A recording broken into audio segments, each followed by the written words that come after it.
What's up, everyone? DefyNewYork.com here, the brand new video.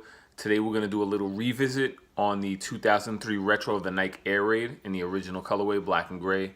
Behind me is the original advertisement for the Air Raid.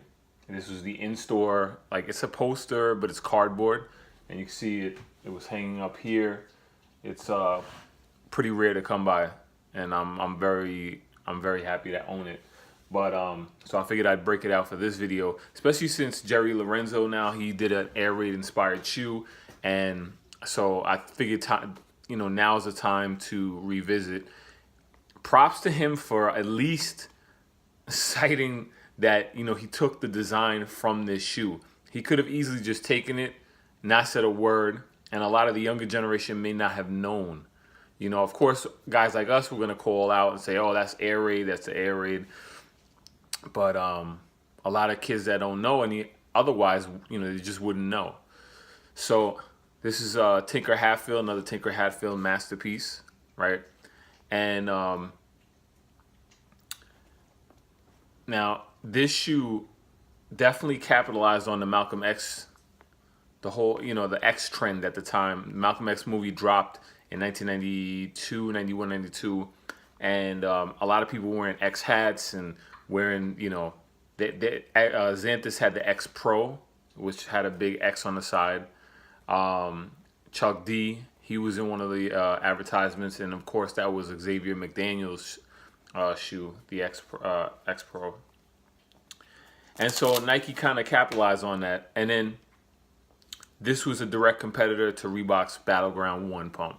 A lot of this, like I said, is common knowledge now, but I just figured I'd go back. The Battleground 1 was such a dope shoe. It was such a sick shoe. I wanted it.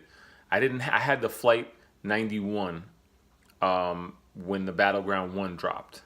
And then I went into the Fila FX 100. And also the Fila Cage around that time too. So I didn't have the Battleground 1 when it first came out. But I did want it. And then I got these instead. So I was very happy. I wore these things. I love these things. And actually, I'm going to show you guys an old video clip and get a good little laugh of me playing basketball in these as a kid during this tournament at Nassau Coliseum in New York. And so anyway, so this shoe, I have a lot of personal memories to it. So that's why, to me, the 2003 retro was the best.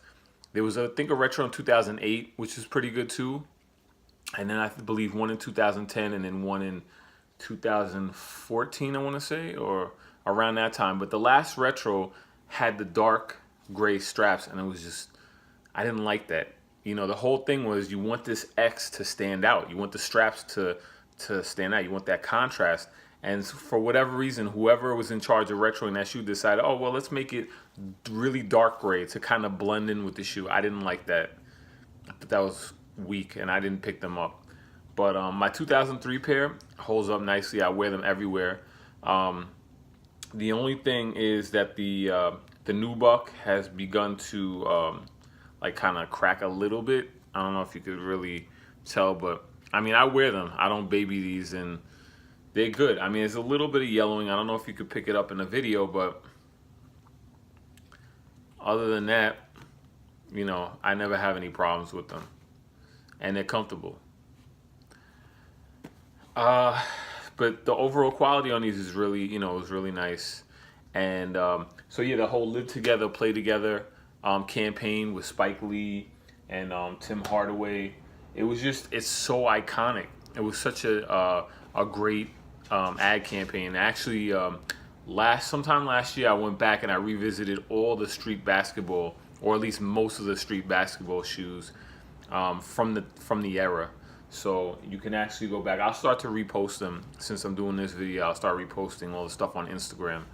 But yeah, the colors, because the whole idea of Live Together, Play Together was kind of touching on the racial tensions in the early 90s, especially with Rodney King, the whole Rodney King verdict, and for good reason. So and now here we are again in 2019, and it's wild. what's going on. But so this is, like I said, this is the original that was hanging up in the store. Let me show you this a little bit better. And you can see that. See, it's got the Nike, and it's cardboard. And I had the Air Raid 2, which is what I'm hoping that Nike will come back and bring the Air Raid 2 out again. But instead they give us those colors on a Jordan 8. Like, what was the purpose of that? Why do that to us? Just bring back the Air Raid 2 and give us the OG like we wanted it. They did it in white. They did if you remember, they did like a dunk. They did I want to say they did an Air Force One. Everything but the Air Raid 2. Everything they putting it on a Jordan 8. Like, come on, man. Nike, stop playing around. Just give us the Air Raid 2 with the original pattern, the colorful pattern on the midsole, and just call it a day. And don't change the sock liner from green to I don't know, whatever you're gonna come up with. Just keep it original. There's no changes need to be made for that shoe. But anyway, the next part of the video, I'm gonna show you guys a little clip of me wearing the Air Raid 2 in a basketball game.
All right, so you got a little laugh of me as 11-year-old playing basketball in the Air Raid 2.